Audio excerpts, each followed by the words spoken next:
오늘도 예배 자리에 나오신 우리 성도님들과 성도님들의 가정마다 주님의 한없는 은혜와 평강이 넘쳐나길 간절히 소망합니다. 18세기에 영국의 영적인 대부흥운동이 일어났을 때 은혜 받은 것이 있는데 당나귀들이었다고 합니다. 당시 이 당나귀가 사람들로부터 엄청난 구박을 받으면서 살았답니다. 화가 나면 화풀이 대상으로 이 당나귀들을 막 때렸다는 것. 부부싸움을 해도 당나귀를 쥐어박고, 사람들한테 욕을 받으면 당나귀를 걷어차고, 말 못하던 당나귀가 말 그대로 동네 북이었답니다. 그런데 사람들이 성령 충만함을 받고 당나귀를 때리는 일이 없어진 것입니다. 오히려 당나귀를 이렇게 쓰다듬어 주면서 회개 기도하고, 자기가 잘못했다고, 그동안 때렸다고, 잘못했노라고 그렇게 용서를 구하기도 하고, 또 머리에다 손을 얹어 기도해 주는 일도 벌어지더라는 겁니다. 그래서 당나귀가 영적인 대부흥운동 시에 가장 수지맞은 것이었다고 그렇게 전해지고 있습니다. 여러분이 예수 믿고 은혜 받으신 다음에 수지맞은 사람이 있으십니까? 예수는 당신이 믿고 복은 내가 받았소, 이런 소리를 여러분 들고 계십니까? 이렇게 말해주는 사람이 주변에 있으십니까? 그렇게 되어야 정상이라는 것이죠. 만약에 예수를 믿긴 믿는데 나 때문에 특별히 복받았다 말하는 사람이 없고, 예수 믿어서 너가 예수 믿어서 너무 좋다 다는 사람이 별로 없다면 오늘 본문의 말씀을 주목해 보셔야 합니다. 오늘 본문 15절 16절 말씀 우리 함께 봉독합시다. 그런즉 너희가 어떻게 행할지를 자세히 주의하여 지혜 없는 자같이 하지 말고 오직 지혜 있는 자같이 하여 세월을 아끼라. 때가 악하니라. 아멘. 어떻게 믿을지라고 말하지 않고 어떻게 행할지 자세히 주의하여라 라고 말씀하고 있습니다. 우리가 예수님을 믿으면 제대로 믿고 있는지 아닌지는 내가 어떻게 사는지를 보면 금방 알 수 있습니다. 내가 주변의 사람들에게 기쁨이 되고 주변의 사람들에게 감동이 되고 있다면 예수를 잘 믿는 것이고, 내가 분명히 예수님을 잘 믿고 있는 것 같은데 전혀 주위의 사람들에게 선한 영향력을 끼치고 있지 못하다면 심각하게 지금 문제가 있는 것입니다. 그러니까 지금 내가 어떻게 행하고 있는지를 자세히 주의하여 살펴보라고 오늘 사도 바울이 명령하고 있습니다.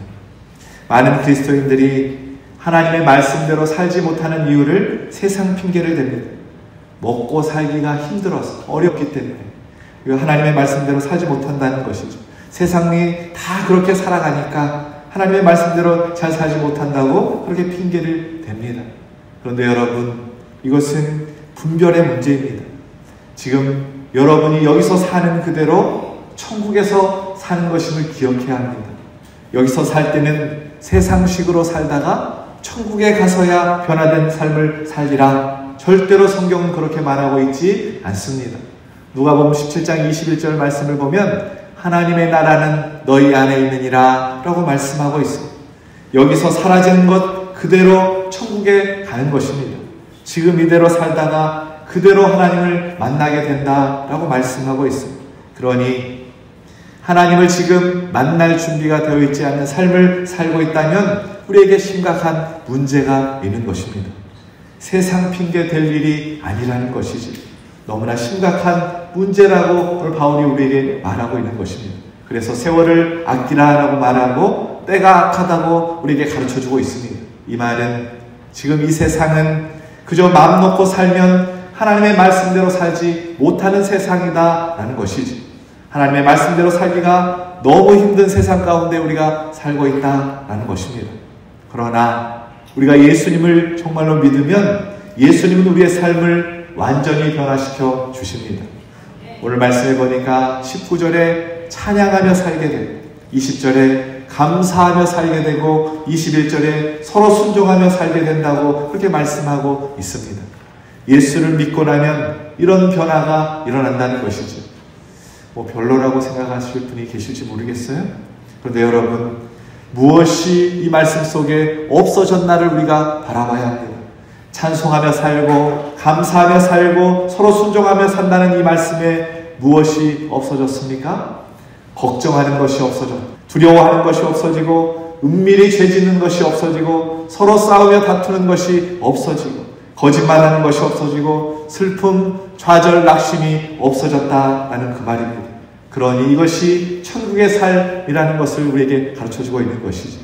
내가 아직 육신 가운데 이 세상 가운데 살고 있지만 여기서부터 이미 천국의 삶을 살 수 있다라는 것입니다. 예수님이 정말 내 마음에 사는 것을 믿고 살면 반드시 그렇게 됩니다.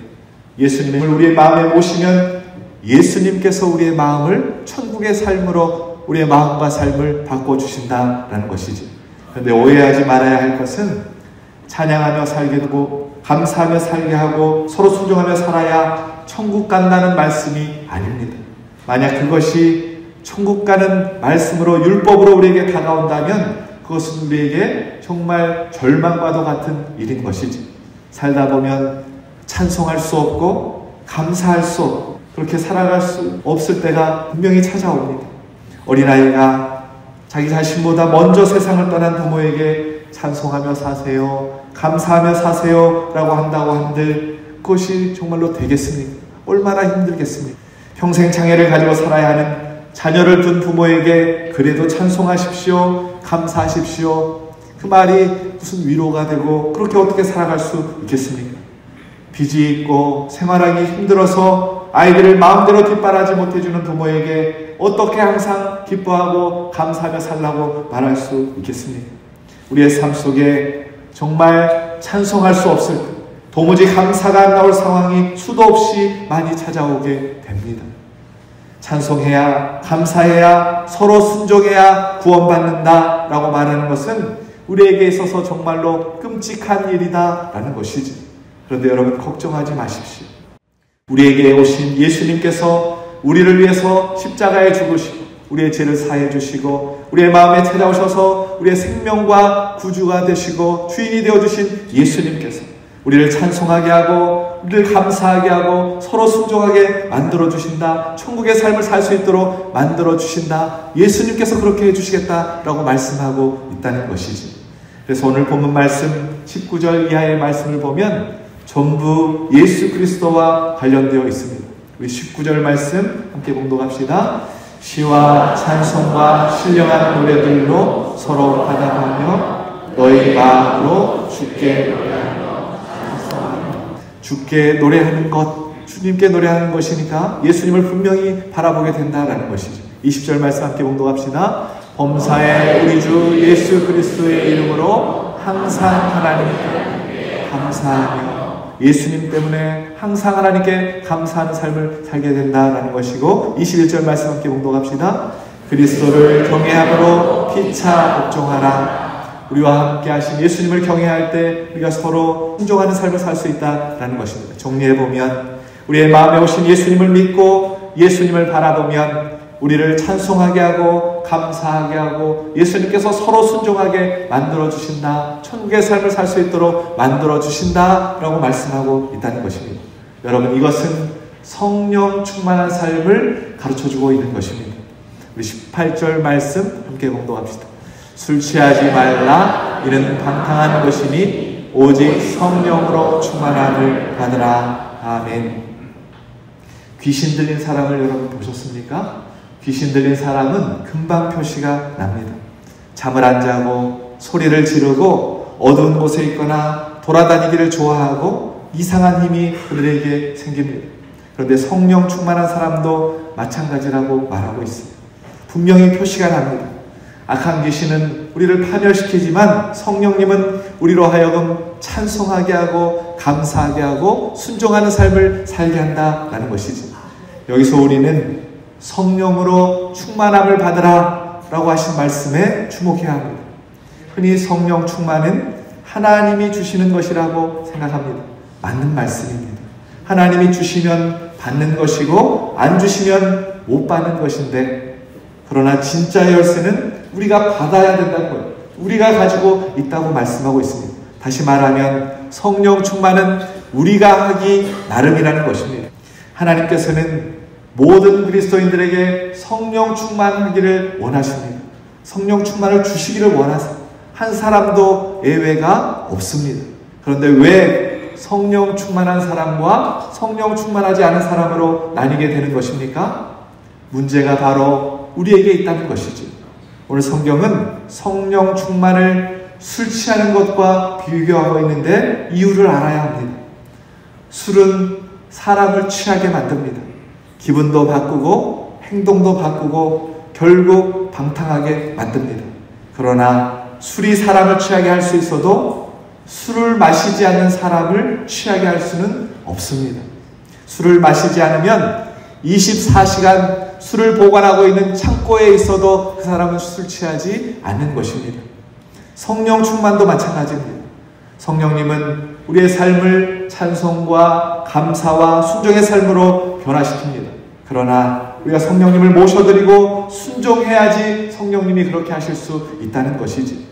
우리가 성령님을 모셔드리지 않고 순종하지 않으면 아무리 성령 충만한 사람들과 함께 있고 성령 충만한 교회에 앉아있다고 해도 성령 충만할 수 없다는 것입니다. 성령님은 우리를 변화시킬 수 없는 것이지. 결국 열쇠는 우리가 가지고 있는 것입니다. 사랑하는 여러분, 여러분은 성령 충만 받을 준비가 되어 있으십니까? 여러분의 인생을 성령께 전적으로 맡기고 성령님이 여러분의 마음에 들어오시는 것을 환영하고 성령님께 복종할 준비가 되셨습니까? 그렇게 되면 한 분도 예외 없이 감사하고 찬송하고 서로 순종하며 살게 되어 있습니다. 천국의 삶을 살 수 있게 된다는 것이지. 좋은 환경 때문에 형편 때문에 찬송하고 감사하는 것이 아닙니다. 저는 수많은 사람을 만나보았지만 가진 것이 많아서 감사하는 사람을 별로 만나보지를 못했어요. 오히려 가진 것을 다 잃어버리고 그런 형편 가운데 감사가 열리는 경우를 많이 보았습니다. 예수님을 진정으로 만나야 감사가 열리는 것이지. 2003년에 MBC 뉴스의 간판 기자였고 특파원이었고 그리고 유명한 앵커였고 인터넷 MBC 사장이었던 조정민 사장님이 나이 52세의 나이에 자기가 하던 모든 일들을 그만두겠다고 회사에 사표를 던졌습니다. 어느 날 새벽에 늘 가던 골프 연습장을 갔는데 문이 잠겨 있더랍니다. 그냥 집으로 돌아갈까 생각하다가 이 골프 연습장 옆에 아내가 새벽마다 나가서 기도하는 그 교회가 옆에 있다는 사실을 생각하게 됐어요. 그래서 아내가 다니는 교회에 왜 저렇게 열심히 교회를 나갈까? 새벽마다 빠지지 않고 왜 교회에 나가서 저렇게 기도할까? 이 비판 전문가인 이 기자였기 때문에 결론을 내렸답니다. 분명히 불륜이고 아내가 불륜을 저질렀고 또 한 가지는 아마 광신도일 것이다. 이렇게 결론을 내렸어요. 그리고 슬그머니 그 아내가 있는 예배당에 찾아가서 문을 열고 들어가 보았는데 예배당은 열정적으로 찬양하고 방언으로 기도하는 사람들로 가득 차 있었답니다. 순간적으로 여기 사이비 집단이구나 그렇게 생각을 했다는 거예요. 그래서 이렇게 아내가 어디 있는가 이렇게 쳐다보니까 아내가 그래도 방언으로 막 기도하는 것이 아니라 조용히 저기 구석에서 기도하고 있더랍니다. 다행히 조용히 기도하고 있길래 아내는 끄집어낼 수 있겠다. 저 광신도 집단, 사이비 집단에서 끄집어낼 수 있겠다 생각을 했답니다. 그래서 주일만 취재를 해서 카메라 출동에 내보내면 이 집단이 와해가 될 거라고 생각하고 매일 새벽마다 일주일만 한번 따라다니자 라고 생각을 하고 아내를 따라서 새벽 기도를 일주일 동안 취재하기 위해서 다니기 시작했답니다.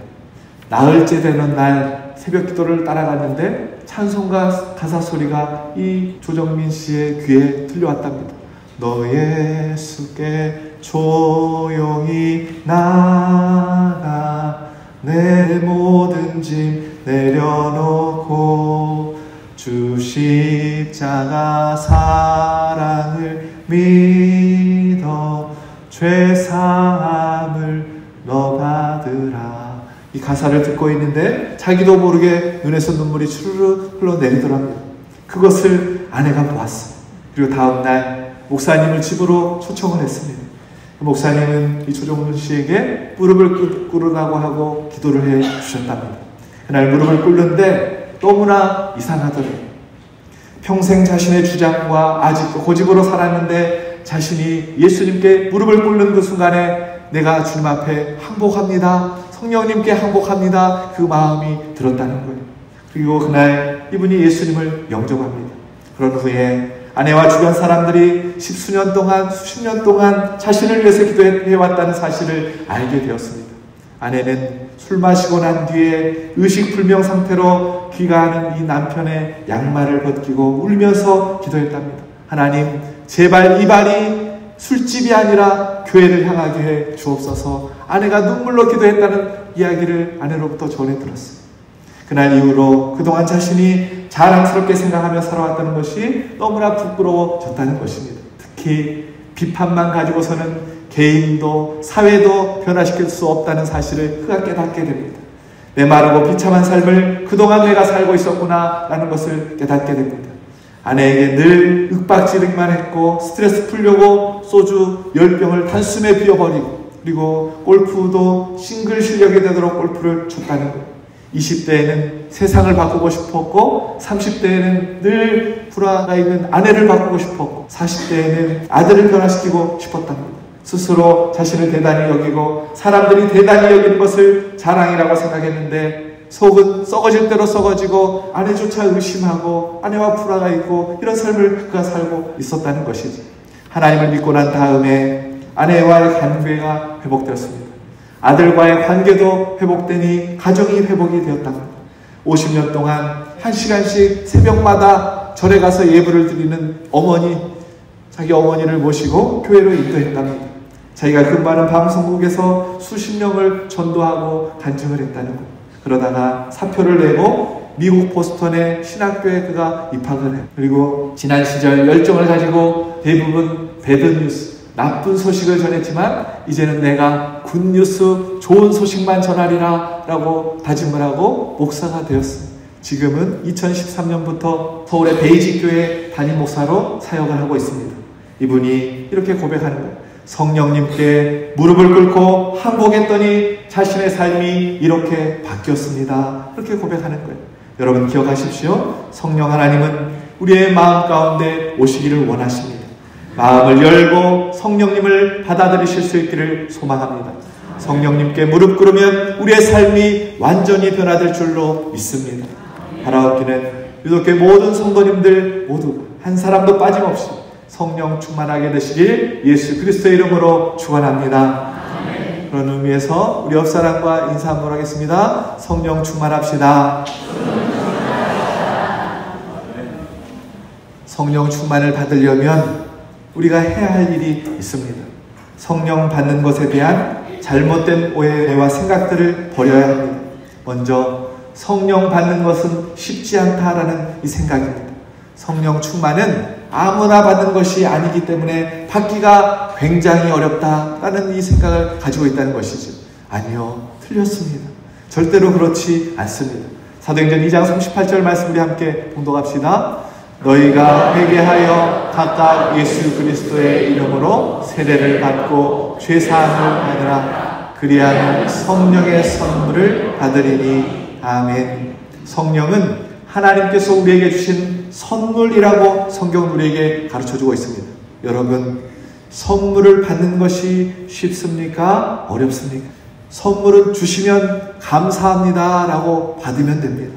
선물은 노력해서 받는 것이 아니라 주시는 것 받기만 하면 되는 것이지요.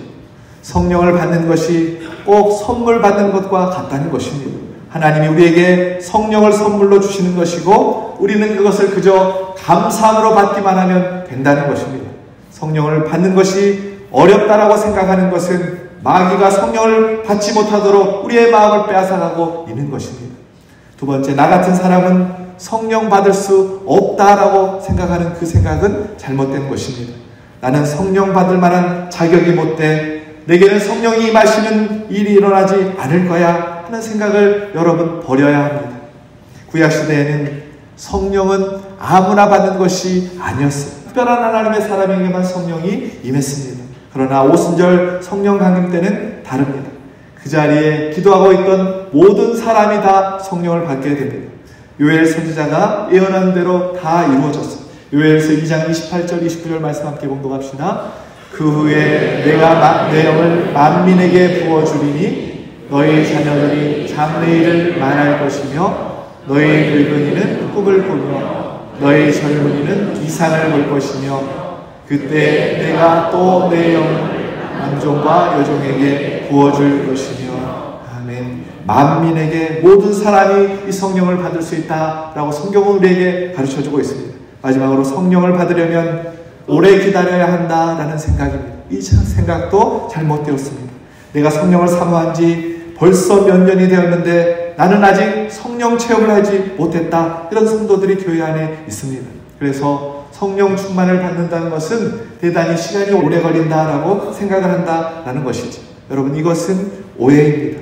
부활하신 예수님께서 제자들을 만나러 오셨다가 그 자리에서 성령을 주시지 않고 열흘 후에 성령을 그들에게 주십니다.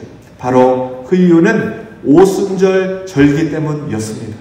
6월절에 이스라엘 백성은 이집트에서 나왔어요. 그리고 50일 후에 시내산에서 모세가 율법을 받습니다. 바로 그날 율법을 받은 것을 기념하며 지키는 날이 오순절입니다. 그래서 이 오순절에 성령을 주신 것입니다. 이 일은 이미 예언된 일이었습니다. 성령이 우리 가운데 임하심으로 구약시대는 지나가고 새로운 신약시대가 시작이 됩니다. 하나님께서 구약에서 이스라엘 백성들에게 율법을 돌판에 문자로 새겨주셨지만 신약시대에는 하나님의 자녀들에게 그 마음 가운데 율법을 새겨주시는 뜻으로 성령을 부어주시는 것입니다. 그래서 하나님께서 제자들에게 성령을 주시기 위하여 오순절 날까지 기다리게 하셨다가 열흘 후에 성령을 그들에게 부어주신 것입니다. 그러나 지금은 다릅니다. 구하면 성령을 즉시 선물로 주시는 것입니다. 지금 성령은 이미 우리 마음 안에 임하여 계십니다. 사도행전 4장을 보면 교회에 큰 핍박이 일어나게 되자 교인들이 합심하여 하나님 앞에 기도합니다. 그때 무슨 일이 일어났는가? 사도행전 4장 31절 말씀 함께 봉독합시다. 빌기를 다하매 모인 곳이 진동하더니 무리가 다 성령에 충만하여 담대히 하나님의 말씀을 전하니라. 아멘. 기도하는 즉시 그들이 성령을 받았습니다. 고넬료의 집에서 베드로가 복음을 전했을 때 그곳에 있던 모든 사람들에게 성령이 임합니다. 그들은 이방인이었고 물세례도 안 받은 사람들이었지만 기도했더니 즉시 성령님이 임하게 된 역사를 그들이 경험하게 되는 것입니다. 여러분, 성령 받는 것은 어렵지가 않고 오래 걸리지가 않은 거예요. 모든 사람이 다 받을 수 있다는 것입니다. 그러면 성령 충만하기를 위하여 오랫동안 기도해 왔는데 왜 성령 충만을 나는 경험하지 못하는 것일까요? 그 이유가 무엇일까요? 하나님의 때가 아직 이루어지지 않았기 때문이 아니라 우리가 아직 준비되지 못했기 때문입니다. 성령 충만 받기를 위하여 우리가 준비해야 되는 것이 있는데 그것은 바로 우리의 마음이 비어 있어야 하는 것입니다. 충만이라는 것은 비어있는 곳에 채워지는 것입니다. 여러분, 태평양이 얼마나 넓습니까? 태평양 물이 아무리 많아도 이 물병에 물이 가득 차 있으면 태평양 물이 이 물병 속에 들어올 수가 없는 것입니다. 이 물병이 비어 있어야 이 물병 안에 태평양 물 한 방울이라도 채울 수가 있는 것이지. 그러므로 우리가 정말 성령 충만을 받을 자가 되려면 우리의 마음이 비어 있어야 된다라는 것입니다. 그런데 지금 여러분, 우리의 마음은 어떻습니까? 내 생각, 내 염려, 근심, 계획, 소망, 감정으로 내 마음이 꽉 차 있습니다. 그러면 성령께서 내 마음 가운데 충만히 채워질 수가 없다는 것이지. 하나님은 빈 그릇에 은혜를 채워주십니다. 이런 기사가 성경에 많이 나와 있어요. 베드로가 밤새 그물질을 했지만 한 마리도 고기를 잡을 수가 없었습니다. 빈 그물만 싣고 있을 때 예수님께서 깊은 곳에 가서 그물을 던지라 라고 명령하셨을 때 그 말씀에 순종하고 나아갈 때 배에 물고기가 가득 찬 역사가 일어난 것이지. 가나안 혼인잔치집에 포도주가 떨어졌을 때 마침 그곳에 빈 물 항아리가 있었어요. 예수님께서 그곳에 물을 채워 넣어라 라고 말씀에 순종했을 때 그 빈 항아리가 채워지는 역사가 일어난 것입니다. 선지자 엘리사가 활동하던 시기에 선지자학교 학생 한 명이 숨지게 됐어요. 그리고 그 부인 과부가 두 아들과 함께 굶어 죽게 되었을 때 선지자 엘리사가 빈 그릇을 모으라고 명령하고 모아진 빈 그릇마다 기름이 가득 채워지는 역사가 일어났습니다. 여러분, 하나님은 우리가 비어져 있을 때 채워주신다라는 것이지. 우리가 정말로 성령 충만함을 받기 원한다면 우리의 심령이 비어져 있어야 한다는 사실을 여러분 기억하실 수 있기를 주님의 이름으로 축원합니다. 저는 결혼식에 갈 때마다 감동스러운 장면이 있어요. 결혼식을 가서 볼 때마다 가장 감동적인 순간은 신부 아버지가 딸을 데리고 가다가 사위에게 이 딸의 손을 맡기는 장면입니다. 우리 이 장로님도 얼마 전에 그렇게 하셨는데, 장로님 어떻게 영경이의 손을 놓을 수가 있습니까? 어떻게 키운 딸인데 내가 어떻게 기른 딸인데, 그러나 아버지가 딸의 손을 놓아야 딸이 신부가 되는 것입니다. 만약 아버지가 딸의 손을 놓지 못하면 어떻게 딸이 행복한 결혼식을 맞이할 수 있겠습니까? 그럼 마찬가지입니다. 내가 내 것이라고 하는 것들을 내려놓아야 비로소 성령께서 내 인생을 사로잡으실 수 있다라는 것입니다. 그러므로 우리가 정말 성령 충만함을 갈망한다면 내 안에 얼마나 빈 그릇이 있는지를 살펴보아야 한다라는 것이지. 우리가 얼마만큼 가지고 있는가, 이것은 하나님 앞에 그렇게 중요한 일이 아닙니다. 오히려 그것은 성령 충만의 방해가 될 뿐이라는 것이지. 하나님이 정말 주목하고 계신 것은 빈 그릇이 나에게 얼마만큼 준비되어 있는가라는 것입니다. 여러분, 귀한 빈 그릇을 준비할 것이면 큰 빈 그릇을 준비하실 수 있기를 소망합니다. 성령의 능력이 그만큼 다 다르기 때문에 그래요. 그러면 우리가 준비할 수 있는 가장 큰 빈 그릇이 무엇일까요? 그것은 우리의 자아가 죽는 것입니다. 자아가 죽은 사람이 가장 큰 빈 그릇을 준비한 사람입니다. 마가 다락방에 120명의 사람들은 그들은 완전히 비어져 있었습니다. 자신들의 모든 것을 다 버리고 오직 성령이 임하셔서 자신들을 인도해 주기를 간절히 기도했습니다. 그들은 목마른 사슴이 시냇물을 찾듯이 간절히 하나님 앞에 기도했습니다. 이런 기도가 나오면 반드시 성령 충만하게 되어 있습니다. 이런 간절한 목마름이 어떻게 나오는 것인가? 내가 정말로 예수님과 함께 십자가에 죽었다고 믿는 사람들에게만 온다는 것이지. 나는 죽고 예수로 사는 사람들에게만 찾아온다는 것이지. 요한복음 7장 37절 38절 말씀 함께 봉독합시다. 명절 끝날 곧 큰 날에 예수께서 서서 외쳐 이르시되 누구든지 목마르거든 내게로 와서 마시라. 나를 믿는 자는 성경의 이름과 같이 그 배에서 생수의 강이 흘러나오리라 하시니 아멘. 나는 죽고 예수로 산 사람, 예수님만 진정으로 믿는 사람에게는 생수의 강이 넘쳐오르듯이 성령 충만케 되는 우리에게 가르쳐주고 있습니다. 그런데 오늘 본문 이후의 말씀을 보면 성령 충만이 무엇과 연결되는가를 오늘 우리에게 교훈하고 있어요. 성령 충만을 받으라 라고 한 뒤에 22절 이하의 말씀을 보면 부부 사이에 부모와 자녀 간의 상전과 하인 간의 문제와 연결된다는 것을 우리에게 보여줍니다. 다시 말하면 성령 충만이란 하늘로부터 어떤 초월적인 것이 임하고 어떤 신비로운 힘에 의해서 장악이 되고 우리의 모든 신앙의 승리와 완성의 단계로 끌려가는 것이 아니라 우리의 일상 속에서 부부간에, 부모와 자식간에, 직장에서 이런 관계 속에서 하나님의 사람으로 찬송하고 감사하고 순종의 삶을 살 수 있게 된다라는 것을, 이것이 성령 충만이라는 것을 우리에게 가르쳐주고 있습니다. 하나님께서 매일같이 어제와 다름없는 다람쥐 쳇바퀴 돌아가는 똑같은 삶을 우리에게 주실 때가 있습니다.